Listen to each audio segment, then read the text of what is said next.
नमस्कार साथियों, स्वागत है आप सभी का एक बार फिर से हमारे अपने YouTube चैनल आरोह क्लासेस पर। साथियों, जैसा कि आप सभी जानते हैं कि हम आने वाले DSSB TGT म्यूजिक एग्जाम के लिए ऑफिशियल सिलेबस के हिसाब से क्लासेस कवर कर रहे हैं।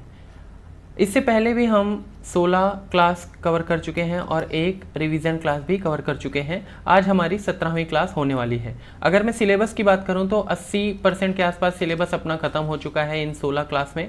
मतलब एक क्लास में 5% सिलेबस कवर होता है, यह आप मान के चलिए। अब अगर आज की क्लास के बाद मैं बात करूं तो 85 से 90% इस क्लास की कंप्लीट होने के बाद ये सिलेबस खत्म हो जाएगा और बहुत ही कम सिलेबस बचा हुआ है। आज हम जो टॉपिक्स कवर करने वाले हैं आप देख सकते हैं। चलिए क्लास स्टार्ट करते हैं। साथियों, राग की बात करूं तो मैं शुरू से ही पर डे 2 से 3 राग करवा रहा हूं आपको, और 8 थाट की राग पूरी तरह से ऑफिशियल सिलेबस के हिसाब से ख़त्म हो चुकी है। आज हमारी 9वीं थाट स्टार्ट होने जा रही है, थाट पूर्वी। थाट पूर्वी की अगर बात करूं तो इसमें लगने वाला स्वर होता है कोमल रे और कोमल धा, और इसके साथ ही साथ तीव्र माँ भी इसमें लगता है। इसके अलावा सारे इसमें शुद्ध स्वर लगते हैं। राग पूर्वी की बात करूं तो राग पूर्वी अपने ही थाट के आश्रय राग है। इसमें कोई भी वर्जित स्वर नहीं लगता है। गा और नी क्रमशः वादी और संवादी है इसका। संपूर्ण इसकी जाति है, चूंकि कोई भी वर्जित स्वर नहीं लगता है। सायंकाल में यह राग गाई बजाई जाती है। गंभीर प्रकृति की राग है, पूर्वांग प्रधान राग है। परज और पूरिया धनाश्री इस राग की सम प्रकृति राग है। कोमल रे कोमल धा और उसके साथ दोनों माँ इस राग में यूज होते हैं, और इसके अलावा सारे शुद्ध स्वर इसमें लगते हैं। राग बसंत की बात करें तो रे और पा वर्जित होते हैं इसमें, और तार सा वादी और संवादी इसका पा होता है। अवरोह संपूर्ण इस राग की जाति है। चूंकि आरोह में रे और पा वर्जित होते हैं, अवरोह में सातों स्वर लगते हैं, इस वजह से अवरोह संपूर्ण इसकी जाति है। इस राग को गाने बजाने का समय रात्रि का अंतिम पहर है, लेकिन बसंत ऋतु में इसको कभी भी गा बजा सकते हैं। इस राग को मौसमी राग भी बोलते हैं। उत्तरांग प्रधान राग है। परज पूर्वी पूरिया धनाश्री इस राग की संप्रकृति राग है। कोमल रे और धा के साथ ही साथ दोनों माँ इसमें लगते हैं, और इसके अलावा सारे शुद्ध स्वर लगते हैं। अब मैं बात करूं राग ललित की। ललित एक बहुत ही इंपॉर्टेंट राग है। पा इसमें वर्जित स्वर होता है पूरी तरह से। आरोह तथा अवरोह दोनों में वर्जित स्वर इसमें पा होगा। इसी वजह से इसकी जाति साड़ो साड़ो है। आरोह में भी साड़ो, अवरोह में भी साड़ो, राइट। माँ और सा क्रमशः इसका वादी और संवादी होता है। D1 में यह राग गाई जाती है दिन के प्रथम प्रहर में। मेघ रंजनी इस राग की संप्रकृति राग है। कोमल रे और धा के साथ ही साथ दोनों माँ भी इसमें लगते हैं, और सारे शुद्ध स्वर इसमें लगते हैं। अब इस राग की जो है विशेषताएं बड़े ध्यान से आप सुनेंगे। यह राग लगने वाले स्वर के हिसाब से 10 थाट में से किसी भी थाट में नहीं आता, पर जबरदस्ती इसको 12 थाट में रखा गया है। राग का एक नियम होता है, पहली क्लास में मैं आपको पढ़ाया था कि राग का एक नियम होता है कि किसी भी राग में एक ही स्वर के दो रूप, एक ही स्वर के दोनों स्वरूप एक साथ नहीं हो सकते हैं। जैसे अगर माँ है तो तीव्र माँ उसके साथ नहीं लग सकता है, ठीक है। ये एक्चुअली राग का नियम है। लेकिन राग का एक और नियम होता है कि राग में रंजकता होनी चाहिए, ठीक है। तो ये जो पहला नियम है, इस नियम से ज़्यादा इंपॉर्टेंट दूसरा वाला नियम है कि राग में रंजकता का होना बहुत ही ज़रूरी है। तो राग ललित जो है इस पहले नियम का अपवाद है, क्योंकि इसमें एक ही साथ माँ के दोनों स्वरूप का यूज होता है। अतः यह बहुत ही इंपॉर्टेंट राग बन जाती है, क्योंकि ये राग के नियम का उल्लंघन कर रहा है, और यह अपवाद है कि इस राग में, ये देखिए यहाँ पे लिखा हुआ है, राग का एक नियम है कि किसी भी राग में एक ही स्वर के दोनों स्वरूप नहीं हो सकते हैं एक साथ। पर राग ललित इस नियम का अपवाद है, क्योंकि राग का एक नियम यह भी है कि राग में रंजकता बहुत जरूरी है। तो रंजकता वाले को कंसीडर किया गया है और ये वाला नहीं किया गया है, तो ये इंपॉर्टेंट है, इसको ध्यान रखेंगे। चलिए आगे बढ़ते हैं। आज हम बात करेंगे विलायत हुसैन खान के जीवन परिचय की। साथियों, एक चीज़ की माफ़ी चाहता हूँ मैं, चूँकि आपकी सिलेबस में विलायत खान और विलायत हुसैन खान दोनों लोगों का जीवन परिचय है। विलायत खान का जीवन परिचय मैं पिछली क्लास में करवाया था, और PDF में उसको मैं सही कर दिया था। ये जो हेडिंग है ना आपकी विलायत हुसैन खान, ये बस गलती से वहाँ पे विलायत हुसैन खान हो गया था, और उसको मैं हटा दिया हूँ PDF से। तो विलायत हुसैन खान का वो जीवन परिचय था पूरी तरह से, और आज हम करेंगे विलायत हुसैन खान का। इस बात का ध्यान रखेंगे कि पिछली क्लास में म्यूजिक की 16वीं क्लास में हम विलायत खान का जीवन परिचय किए हैं। ये हुसैन गलती से लग गया था, जिसको मैंने करेक्ट कर दिया है PDF में। और आज हम जीवन परिचय करेंगे विलायत हुसैन खान। पिछले जो विलायत खान का हमने किया था वो सितार वादक थे, आज हम करेंगे विलायत हुसैन खान का, जो कि आगरा घराने से बिलोंग करते हैं, राइट। चलिए स्टार्ट करते हैं। मैं कमेंट भी पिन कर दिया हूँ, और यही सब नुकसान होगा जो बिना क्लास देखे आगे बढ़ेगा, मतलब सिर्फ पीडीएफ से पढ़ेगा, तो यही सब थोड़ा बहुत नुकसान हो सकता है, इस वजह से वीडियो देखना इंपॉर्टेंट है। बाकी चलिए मैं स्टार्ट करता हूँ। विलायत हुसैन खान का नाम संगीतकारों के संगीतकार के रूप में लिया जाता है। इनको संगीतकारों का संगीतकार भी बोलते हैं। इनका जन्म 1895 ईस्वी में आगरा में हुआ था। विलायत हुसैन खान का जन्म आगरा में हुआ था और आगरा घराने के महानतम संगीतकारों में उनका नाम शुमार है।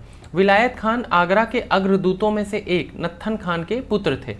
अपने पिता के अलावा उन्होंने अपने चाचा कल्लन खान और मोहम्मद बख्श से भी सीखा। वे एक प्रतिभाशाली संगीतकार थे और अपनी ख्याल रचनाओं जिन्हें उनके उपनाम प्राण प्रिया, अब ये इंपॉर्टेंट बात है कि प्राण प्रिया के नाम से किसकी रचनाएं फेमस हैं, तो विलायत हुसैन खान की, समझ गए बात, के माध्यम से उन्होंने कई असामान्य रागों में नई जान फूंक दी। वे एक उत्कृष्ट और समर्पित शिक्षक थे। महाराष्ट्र और गोवा के क्षेत्रों में गायन संगीत की श्रेष्ठता विलायत हुसैन खान के कारण ही संभव हुई। विलायत खान ने अपने पिता नत्थन खान से हिंदुस्तानी शास्त्रीय संगीत में अपना प्रारंभिक प्रशिक्षण प्राप्त किया। विलायत हुसैन खान ने 42 गुरुओं के नाम और सामग्री का दस्तावेजीकरण किया है, जिनसे उन्होंने अपने प्रतिष्ठित जीवन के दौरान तालीम ली थी। मतलब ये जो है 42 गुरुओं से सीखे थे। उनके पिता की मृत्यु के बाद उन्हें उनके चाचा कल्लन खान और मोहम्मद बख्श ने प्रशिक्षित किया था। मतलब जब इनके पिताजी एक्सपायर हो गए थे नत्थन खान, तो वो जो है अपने चाचा कल्लन खान और मोहम्मद बख्श से भी सीखे थे। उन्हें प्रसिद्ध संगीतकार फैयाज खान आफ्ताब मौसीकी से सम्मानित थे, या संगीत का सूर्य भी इनको कहा जाता था। किसको? फैयाज खान को। फैयाज खान के बारे में बता रहा हूँ। फैयाज खान आफ्ताब मौसीकी या संगीत का सूर्य इनको कहा जाता था।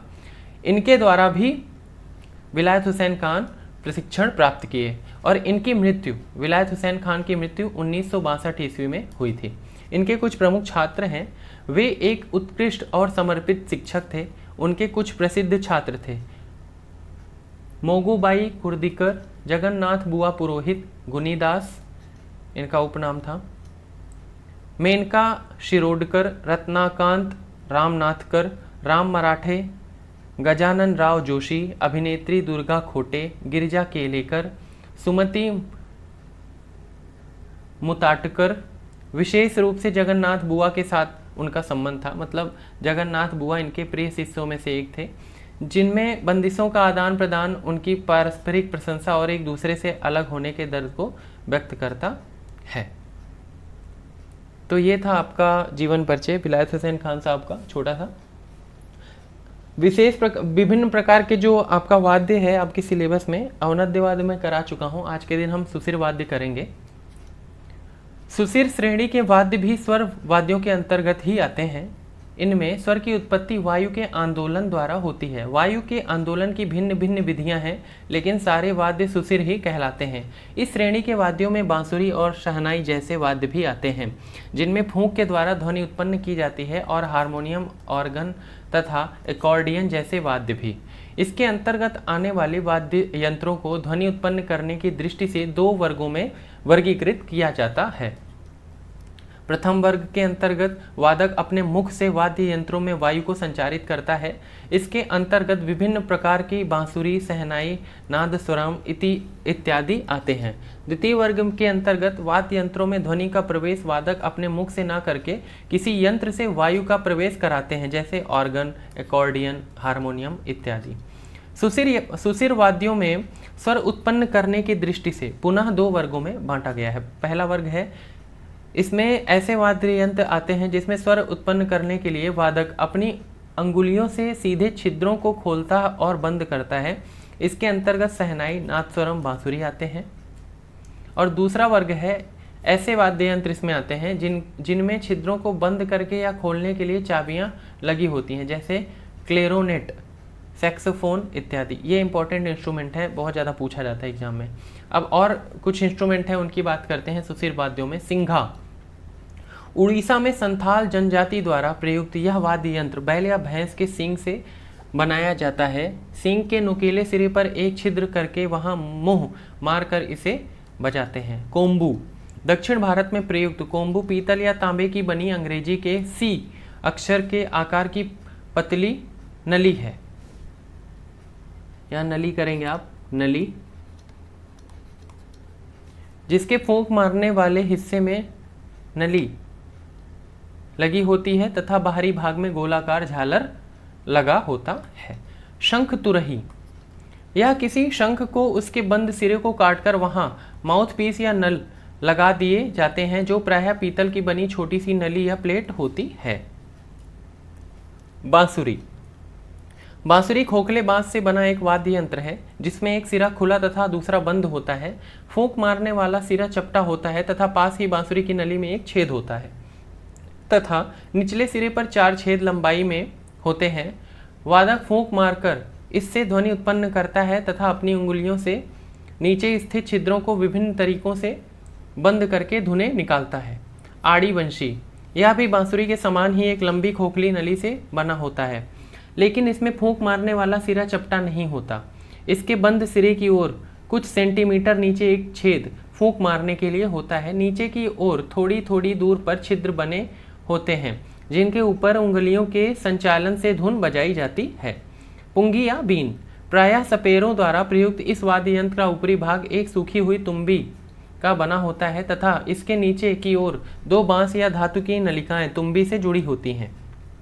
प्रत्येक नलिका का ऊपरी भाग बांस की छाल से ढका रहता है जो कपाट का काम करता है। ऊपर से फूंक मारने पर हवा नलिकाओं से निकलने हेतु कपाट पर दबाव डालती है और दबाव के साथ नलिकाओं के रंध्र से कंपन करके ध्वनि उत्पन्न करती है। इन 2 नलिकाओं में से एक धुन बजाने और दूसरे सुर निकालने के काम आती है। शहनाई, यह भी एक खोखली नली होती है जिसका एक सिरा अधिक चौड़ा तथा दूसरा पतला होता है। इसके सकरे सिरे पर विशेष प्रकार की पत्तियों और दलदली घासों से डैने के आकार की बनी 1 सेंटीमीटर डैने के आकार से बनी 1 सेंटीमीटर लंबी 2 रीढ़ या पत्तियां लगी होती हैं। खंग, यह एक सूखी लौकी में एक छोटी नली फूंक मारने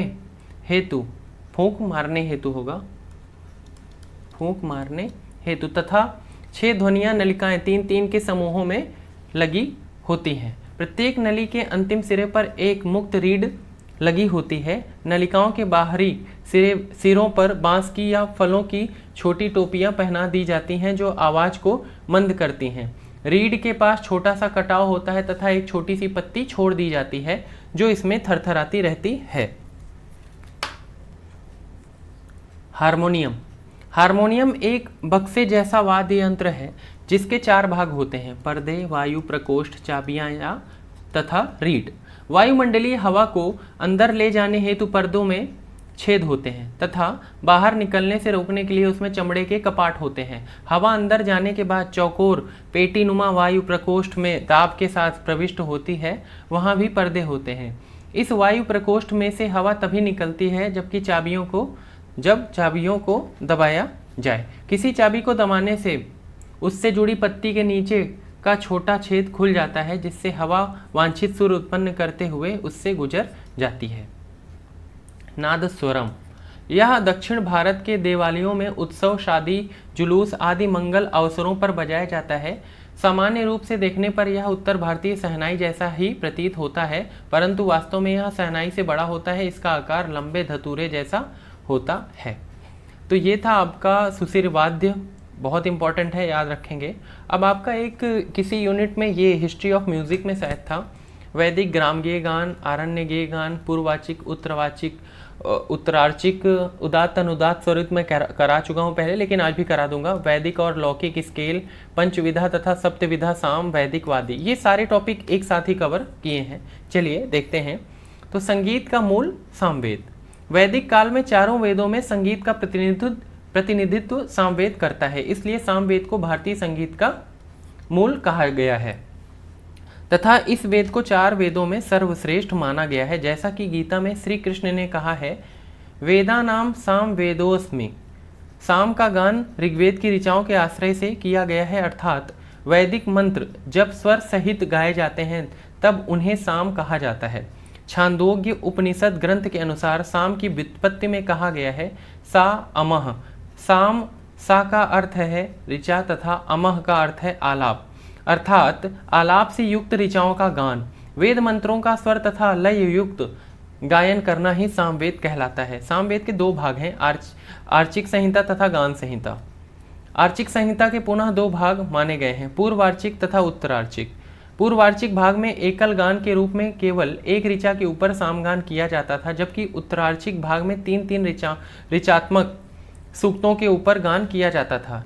इसमें मुख्य गायक के साथ सह गायक भी होते थे। इस प्रकार पूर्वार्चिक तथा उत्तरार्चिक में मंत्र ऋचा की प्रधानता रहती थी। परंतु कालांतर में जैसे जैसे यज्ञानुष्ठानों में वृद्धि होने लगी, वैसे वैसे गान की प्रधानता की भावना भी बढ़ने लगी और सामवेद की दूसरी संहिता अर्थात गान संहिता की रचना हुई, जो यद्यपि आर्चिक संहिता पर ही आधारित थी तथापि इसमें गेय तत्व की प्रधानता रहती थी। गान संहिता 4 भागों में विभक्त, ग्राम गेय गान, अरण्य गेय गान, उह गान, उह्य गान। ग्राम गेय गान के अंतर्गत वेद की जटिल भाषा के स्थान पर छंदोबद्ध सरल संस्कृत भाषा का प्रयोग किया जाता था। अरण्य गेय गान को निर्जन वन प्रदेश में गाया जाता था। ऊह गान तथा उह्या गान दोनों रहस्य गान माने गए, जिन्हें उपनिषदों के रहस्य को समझने वाले साधक ही गाते थे। इस प्रकार आर्चिक ग्रंथ साम के साहित्य मात्र का संकेत करते हैं तथा ग्रान ग्रंथ साम के स्वरमय स्वरूप के द्योतक हैं। यज्ञों में सामगान के लिए 5 अथवा 7 भक्तियों का निर्देश किया गया है, जो इस प्रकार है: प्रस्ताव, उद्गीत, प्रतिहार, उपद्रव, निधन। इसके अतिरिक्त कुछ सामों में हिंकार तथा प्रणव नामक भक्तियों का भी प्रयोग किया जाता था। इन भक्तियों का गायन नियमानुसार करने वाले ऋतुजों को प्रस्तोता, उद्गाता तथा प्रतिहर्ता नाम से संबोधित किया जाता था। सामगान में प्रयुक्त स्वर: प्रारंभ में सामगान करने के लिए केवल 3 स्वरों का प्रयोग किया जाता था, जिनके नाम है उदात्त, अनुदात्त और स्वरित। पहले भी करा चुका हूं इसको। उदात्त अर्थात ऊंचा, अनुदात्त अर्थात नीचा तथा स्वरित जिसमें स्वर के उच्चत्व व नीचत्व का समन्वय होता है, अर्थात मध्य का स्वर। इन्हीं 3 स्वरों का निर्देश करने के लिए मंत्रों के विविध अक्षरों के ऊपर उदात्त के लिए 1 संख्या, स्वरित के लिए 2 संख्या तथा अनुदात्त के लिए 3 संख्या का प्रयोग किया गया है। उदात्त, अनुदात्त तथा स्वरित स्वरों का प्रयोग करते हुए सामगान का त्रिविध स्वरूप निर्मित हुआ: आर्चिक गान, गायिक गान तथा सामिक गान। जब एक ही स्वरों का प्रयोग किया जाता था तब आर्चिक गान, 2 स्वरों का प्रयोग करने पर गाथिक गान तथा 3 स्वरों का प्रयोग करने पर सामिक गान कहलाए। तैत्तिरीय प्रतिशाख्य ग्रंथ के अनुसार सनैह सनैह इन्हीं 3 स्वरों से सामवैदिक 7 स्वरों का विकास हुआ, जिनके नाम है कृष्ट, प्रथम, द्वितीय, तृतीय, चतुर्थ, मंद्र तथा अतिस्वार, जिनकी तुलना क्रमशः लौकिक स्वरों के मा, गा, रे, सा, धा, नी, पा से की जाती है। वैदिक स्वरों का लौकिक स्वर आप देखेंगे, जो स्केल है ना करके, लौकिक स्केल वही चीज़ है ये।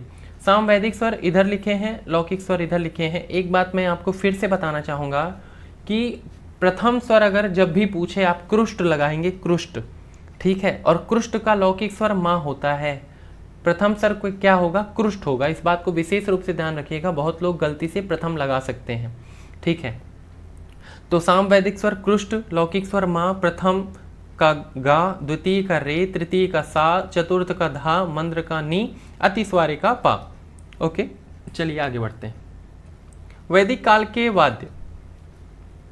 वैदिक काल में 4 प्रकार के वाद्यों का उल्लेख मिलता है: तंत्री वाद्य, फूंक से बजने वाले वाद्य, चमड़े से मढ़े हुए वाद्य, धातु निर्मित वाद्य। इन 4 प्रकार के वाद्यों को पश्चातवर्ती समय में क्रमशः तत्, सुशिर, औनद्य और घनवाद्य के नाम से जाना जाता है, ठीक है। तो ये जिसमें से औनद्य करवा चुका हूँ, सुशिर मैं आपका करवा चुका हूँ, ठीक है। अगली क्लास में ये जो तत् बचा है और घन बचा है ये भी करवा दूंगा, ठीक है। तो चलिए देखते हैं। अब इनका नाम जो वैदिक काल में था ये भी आपके सिलेबस में है तो आ सकता है, इस बात का ध्यान रखेंगे, ठीक है। वैदिक कालीन तंत्री वाद्यों में वीणा का प्रमुख स्थान था। वीणा के अनेक प्रकार थे, यथा बाण वीणा, करकरी वीणा, कांड वीणा, अपघाटलिका, गोधा वीणा आदि। बाण वीणा को महावीणा की संज्ञा भी दी गई थी। तो कौन सी वीणा को महावीणा की संज्ञा दी गई थी? बाण वीणा को। इस वीणा में 100 तार लगे थे। कितने तार थे? 100 तार थे। ये सारे क्वेश्चन ही हैं, ठीक है। महाव्रत यज्ञ के अवसर पर इस वीणा का वादन लकड़ी की शलाका डंडी द्वारा किया जाता था। फूंक से बजने वाले वाद्यों के अंतर्गत वंशी वाद्य के लिए बहुधा तूड़व संज्ञा प्रयुक्त हुई है। क्या? फूंक मारने से वाद्य यंत्रों वाले में क्या वंशी वाद्य के लिए कौन सी संज्ञा प्रयुक्त हुई है? तूड़व। नाड़ी भी इसी वंशी वाद्य का पर्याय था। चमड़े से मढ़े अवनद्य वाद्यों के अंतर्गत दुंदुभी तथा भूमि दुंदुभी का विशेष महत्व था। दुंदुभी वह ढोल का प्रकार है जिसे काष्ठ पर चर्म को मढ़कर बनाते थे तथा इसका वादन दंड से किया जाता था, जिसको आहनन कहते थे। भूमि दुंदुभी को भूमि में गड्ढा खोदकर उसके ऊपर चर्म मढ़कर बनाया जाता था। इसका वादन बैल की पूंछ द्वारा ही होता था। पड़व, पिंगा, गोधा, पटह तथा गरगर आदि ये सभी वाद्य इस श्रेणी में आते हैं। एक वर्ग था जिन्हें गड़क नाम से भी जाना जाता था। धातु से बने वाद्यों के अंतर्गत आघाटी का उल्लेख मिलता है, जिसके कुछ मतानुसार अपघाटालिक अथवा कांडवीड़ा भी माना गया है। अब भातखंडे स्वरलिपि की आज बात करेंगे हम, और पलुस्कर जी की भी, और दोनों का कंपैरेटिव स्टडी भी आज करेंगे। वेस्टर्न भी आपकी सिलेबस में है। वेस्टर्न मैं जानबूझ के नहीं कराया हूँ, क्योंकि मैं वेस्टर्न आपको सेपरेटली पढ़ाना चाहता हूँ, ताकि सारी चीज़ें वेस्टर्न से रिलेटेड ही उस दिन चलें, राइट। हिंदुस्तानी संगीत में भातखंडे स्वरलिपि पद्धति उत्तम मानी जाती है। इसे लिखना एवं पढ़ना विष्णु दिगंबर पलुस्कर पद्धति की अपेक्षा सरल एवं सुगम है। दक्षिण भारत में पलुस्कर पद्धति का चलन है, परंतु उत्तर भारत में मुख्य रूप से भातखंडे स्वरलिपि पद्धति का प्रयोग होता है। स्वर चिन्ह की बात करें, शुद्ध स्वरों के लिए इस पद्धति में कोई चिन्ह नहीं होता है। जैसे रेगा मापा लिखा हुआ है, स्वर ये सारे चिन्ह रहित हैं या शुद्ध हैं। कोमल स्वरों के लिए स्वर के नीचे आड़ी रेखा खींच दी जाती है, जैसे ये आप देख रहे हैं रेगा धा के नीचे, यह स्वर कोमल कहलाते हैं। तीव्र स्वर जो मात्र माँ स्वर ही होता है, इसको दर्शाने के लिए माँ स्वर के ऊपर एक खड़ी रेखा खींच दी जाती है, जैसे आप देख सकते हैं माँ के ऊपर खड़ी रेखा खींची गई है। सप्तक चिन्ह की बात करें, मध्य सप्तक के स्वरों में कोई चिन्ह नहीं होता, जैसे रेगा माँ, इसमें कोई चिन्ह नहीं होता है, तो ये मतलब मध्य सप्तक का है। मंद्र सप्तक के लिए नीचे एक बिंदु लगा दिया जाता है, जैसे आप देख पा रहे हैं, यह स्वर मंद्र सप्तक का हो गया। तार सप्तक के लिए ऊपर एक बिंदु लगा देते हैं, जैसे ये आप देख पा रहे हैं, इन स्वर को तार सप्तक के स्वर कहेंगे। अब स्वर का मान अगर हम देखें तो स्वर मान के लिए निम्न चिन्हों से उन्हें दर्शाया जाता है। जैसे एक मात्रा के लिए कोई चिन्ह नहीं होता है, जैसे सा। डेढ़ मात्रा को दर्शाने के लिए सा में ऐसे एक लाइन खींचेंगे रे, और ये आपका डेढ़ मात्रा। दो मात्रा के लिए सा रे, और ये ऐसे दो लाइन खींच देंगे बीच में, और ऐसे ये है ना। आधी मात्रा के लिए ऐसे रे और गा आधा ऐसे दूर दूर पे लिख के ऐसे ऐसे कर देंगे। 1/3 मात्रा के लिए 3 स्वर एक उसमें लेके ऐसे खींच देंगे। 1/6 मात्रा के लिए 6 ऐसे स्वर एक क्रम से लिखेंगे और ऐसे खींच देंगे। ठीक है, चलिए आगे बढ़ते हैं। स्वर सौंदर्य के चिन्ह, मींड को दर्शाने के लिए स्वरों के ऊपर अर्धचंद्राकार चिन्ह लगाते हैं, ये आप देख सकते हैं, जैसे पागा। कड़ स्वर के लिए मुख्य स्वर के ऊपर कड़ स्वर को सूक्ष्म रूप से में लिख देते हैं, जैसे पा के ऊपर माँ लिखा हुआ है ना सूक्ष्म रूप से। मैं आपको अनुलगन और पूर्व लगन कड़ पहले बता चुका हूँ क्लास में, तो आप उसको देख लीजिएगा, आता ही होगा, जो क्लास ले रहा है सबको पता ही होगा। खटका को दर्शाने के लिए स्वर को कोष्ठक में लिखते हैं, जैसे ये खटका को दर्शाया गया है। खटका का अर्थ यह है कि मुख्य स्वरों के आगे व पीछे के स्वर को लिया जाता है। जैसे पा को दर्शाया है तब इसको इस प्रकार लेंगे, जैसे पा के आगे और पीछे को ध पा मा पा। ठीक है, ये गीत उच्चारण के लिए निम्न चिन्ह प्रयुक्त किए जाते हैं, जैसे शा बीच में ऐसे ऐसे लगा ना, अवग्रह ऐसे इस टाइप से। ओके, आगे बढ़ते हैं। स्वर लिपि पद्धतियों का विशेष महत्व है, परंतु भारतीय शास्त्रीय संगीत की पूर्ण अभिव्यक्ति के लिए या किसी भी रचना को पूर्ण रूप से लिपिबद्ध करना किसी भी स्वरलिपि पद्धति के लिए असंभव है। अब पंडित विष्णु दिगंबर पलुस्कर जी की स्वरलिपि पद्धति हम देखेंगे। उत्तर भारत में भातखंडे स्वरलिपि पद्धति का ही चलन है, परंतु दक्षिण भारत में पूर्ण रूप से पंडित विष्णु दिगंबर पलुस्कर स्वरलिपि पद्धति का प्रयोग बहुतायत में होता है। पलुस्कर पद्धति भातखंडे पद्धति से थोड़ी भिन्न तथा उसके अपेक्षा अधिक वैज्ञानिक प्रतीत होती है। पलुस्कर पद्धति में मात्राओं का लेखन सूक्ष्मता के साथ होता है। उन्होंने पाश्चात्य पद्धति से मिलते जुलते कई पृथक चिन्हों का प्रयोग किया है। स्वर चिन्ह की बात करें, शुद्ध स्वर के लिए इसमें भी कोई चिन्ह नहीं होता है, जैसे रेगा मापा आप देख रहे हैं, ऐसे ही चिन्ह रहित रहेगा। कोमल स्वर के लिए नीचे हलंत लगा दिया जाता है, जैसे आप देख रहे हैं रे गा धा में नीचे हलंत लगा हुआ है, यह कोमल स्वर है।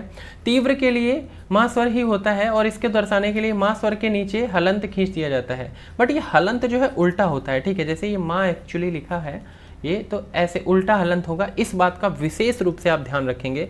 यहाँ पे उल्टा ही माँ में हलंत है, ठीक है। एक्चुअली हलंत ऐसे लगता है ना, हलंत ये ऐसे, बट यहाँ पे ऐसे नहीं यूज करोगे आप, ठीक है। ये जो हलंत लिखा है यहाँ पे उल्टा चाहे आप लिख लो इसको समझने के लिए, ठीक है। उल्टा हलंत, ओके। माँ है ऐसे तो ऐसे हलंत होगा, राइट। चलिए आगे बढ़ते हैं। सप्तक चिन्ह की अगर बात करूँ तो मध्य सप्तक के स्वरों में कोई चिन्ह नहीं होता है, जैसे रेगा में ऐसे लिखा है तो ये मध्य सप्तक के हैं, इसमें कोई चिन्ह नहीं होगा। मंद्र सप्तक के लिए ये उल्टा है थोड़ा सा, ठीक है। ऊपर एक बिंदु लगा दिया जाता है, ऊपर बिंदु लगा दिया गया है ना, तो ये क्या है, मंद्र सप्तक हो गया। एग्जाम में पूछेगा आपसे ये सारे क्वेश्चन, तो बढ़िया से इसको डिफ्रेंशिएट करके पढ़ाई करेंगे आप। तार सप्तक के स्वरों के लिए स्वरों के ऊपर एक रेखा खींच देते हैं, जैसे ये आप देख रहे हैं, इन स्वरों को तार सप्तक के स्वर कहेंगे, राइट। बेसिकली ये जो लाइन आप देख रहे हैं ना, तो ये ऐसे होना चाहिए थे, ऐसे खड़ी खड़ी ऐसे लाइन होती है, ठीक है। इसमें अब वो उस हिसाब से लग नहीं पाया है, ठीक है। चलिए आगे बढ़ते हैं। स्वरमान की बात करें तो आप देख सकते हैं एक मात्रा के लिए ऐसे और 1.5 मात्रा के लिए ऐसे, आप देख पा रहे होंगे। ये 2 मात्रा को दर्शाने के लिए नीचे ऐसे उल्टा अवग्रह लगा देते हैं, ठीक है। आधी मात्रा के लिए ये, ठीक है, नीचे एक गोला ऐसे करके लगा देते हैं। 1/3 मात्रा के लिए ऐसे मात्रा लिख देंगे, पहले स्वर लिखेंगे उसके नीचे 1/3 लिख देंगे, और 1/6 मात्रा के लिए बच्चे वैसे स्वर लिखेंगे और उसके नीचे ऐसे करके 1/6, यहाँ पे 1/3 आप देख पा रहे होंगे। तो ये स्वर मान है इसका। आगे बढ़ते हैं। स्वर सौंदर्य के लिए मींड के लिए वैसा ही अर्धचंद्राकार लगा देते हैं, कड़ के लिए वैसा ही जैसा आप देखे थे। खटका पे ऐसे पा, और खटका यहाँ भी सेम अर्थ में यूज होगा, पा, और आगे उसके कैसे यूज होगा, धा पा मा पा ऐसे, ठीक है। आगे पीछे के स्वर। गीत उच्चारण के लिए यहाँ पे क्या है, श्याम जैसे है, तो बीच में ऐसे 2 लाइन होगा, ठीक है। चलिए आगे बढ़ते हैं। यहाँ पे आप देख पा रहे होंगे भातखंडे एवं विष्णु दिगंबर पलुस्कर स्वरलिपि पद्धतियों की तुलना आपस में, ठीक है। तो यहाँ पे आप देखिए बेसिकली अभी जो बताए हैं आपको अलग अलग, ये वो चीज़ इसमें एक साथ है। तो स्वर चिन्ह देखिए यहाँ पे, ये इस साइड क्या है भातखंडे जी का, इधर क्या है विष्णु दिगंबर पलुस्कर जी का। स्वर चिन्ह की बात करें, शुद्ध स्वर के लिए कोई चिन्ह नहीं होता, इसमें भी। कोमल के लिए इसमें एक नीचे पड़ी लाइन होती है, इसमें हलंत लगा होता है। तीव्र स्वर के लिए यहाँ पे एक खड़ी लाइन होती है माँ के ऊपर, यहाँ पे उल्टा हलंत। सप्तक चिन्ह की बात करें, मध्य सप्तक में कोई भी चिन्ह नहीं होता है दोनों जगह। मंद्र में यहाँ पे नीचे एक ऐसे, जैसे गा के नीचे ऐसे, ये मंद्र में ये हो गया, और यहाँ पे मंद्र में क्या, ऊपर गा के ऊपर एक ऐसे ये बन गया, ठीक है। तार सप्तक के लिए यहाँ पे गा के ऊपर क्या, एक ऐसे डॉट, और यहाँ पे तार सप्तक के लिए गा के ऊपर एक खड़ी लाइन, ओके। हाँ जी। स्वर मान की बात करें, स्वर मान की बात आपको अभी बता ही दिया था मैं पूरा, आप देख सकते हैं, ठीक है। और ताल चिन्ह इंपॉर्टेंट है, बहुत ही ज़्यादा इंपॉर्टेंट है ताल चिन्ह, आपसे जरूर पूछेगा एग्जाम में। सम के लिए ऐसे क्रॉस का चिन्ह यूज होता है, सम के लिए आप देखेंगे क्रॉस किस में, भातखंडे जी में, और पलुस्कर जी में सम के लिए 1 का यूज होता है, 1, ओके। खाली के लिए भातखंडे जी में 0, और यहाँ पर खाली के लिए प्लस का चिन्ह लगाते हैं, ये ही सवाल पूछा जाता है खाली वाला, ठीक है। विभाग के लिए ऐसे एक लाइन, ऐसे पड़ी लाइन खींची जाती है भातखंडे जी में, और पलुस्कर जी वाले में बात करें स्वरलिपि पद्धति में, तो इसमें विभाग नहीं होता है, एक आवर्तन के बाद एक खड़ी पाई, जैसे यहाँ पे आप देख पा रहे होंगे, और स्थायी अंतरा के बाद 2 खड़ी पाई, ओके। ताली की संख्या की बात करें तो भातखंडे जी में 2, 3 और 4, और विभाग इसमें हम अगर ताली की संख्या बात करें अगर हम, तो यहाँ पर 1, 5 और 13 होता है, ठीक है, ये संख्या है। तो आई होप कि आप अच्छे से इसको समझ पाए होंगे। भातखंडे स्वरलिपि पद्धति एवं पंडित पलुस्कर पद्धति में कुछ विशेषताएं हैं। दोनों पद्धतियां छपाई की दृष्टि में सरल एवं सस्ती हैं। दोनों पद्धतियों को आसानी से पढ़ा और समझा जा सकता है। स्वरों के साथ उनके कोमल तथा तीव्र होने का चिन्ह दिया रहता है, जिससे स्वरों की स्थिति का बोध होता है। खटका, मुर्की, गमक आदि के चिन्हों का प्रयोग इन पद्धतियों में आंशिक रूप से किया जाता है। इन दोनों पद्धतियों में कुछ विशेषताओं के साथ साथ कमियां भी कुछ हैं, देखते हैं। दोनों पद्धतियों में नाद के छोटे बड़ेपन को दर्शाने के लिए चिन्ह का प्रयोग नहीं किया गया है। इन पद्धतियों पर स्वरों पर शांत रहने के लिए कोई चिन्ह प्रयोग नहीं किया जाता है। भारतीय राग में स्वरों का विशेष महत्व है। जैसे दरबारी, कान्हड़ा, मियाँ मल्हार एवं मुल्तानी आदि रागों में कोमल गांधार विभिन्न तरीकों से लगता है, किसी में थोड़ा चढ़ा हुआ, किसी में थोड़ा उतरा हुआ। ऐसी स्थिति में इस प्रकार के स्वरों को लिपिबद्ध करने के लिए कोई विशेष चिन्ह प्रयोग नहीं किए गए हैं। ओके साथियों, तो आज की क्लास ये थी आपकी। आई होप कि आपको मजा आया होगा। और अभी अब प्रोग्रेस आप देख पा रहे होंगे, बहुत तेज़ी से हम अपना सिलेबस कवर कर रहे हैं। आज की क्लास की बात करें तो 85 से 90% सिलेबस आपका यहाँ पे ख़त्म हो गया है। पूरी कोशिश होगी कि अगली 2 क्लास में पूरा का पूरा 100% सिलेबस आपका ख़त्म कर दिया जाएगा अगली 2 क्लास में। तो आप देख पा रहे होंगे कि हम 19 से 20 क्लास में पूरा का पूरा सिलेबस कवर कर लिए हैं। मैं आपको एक बात बताना चाहूँगा कि ये क्लास आप जो भी साथी DSSB TGT म्यूज़िक की तैयारी कर रहा है, जो भी ये वीडियो देख रहा है, आपका कोई भी जानने वाला है उसको भेजिए।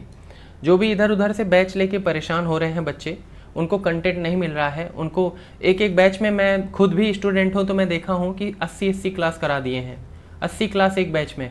अब भगवान जाने वो क्या पढ़ाते हैं क्या नहीं पढ़ाते हैं, आप सोचिए।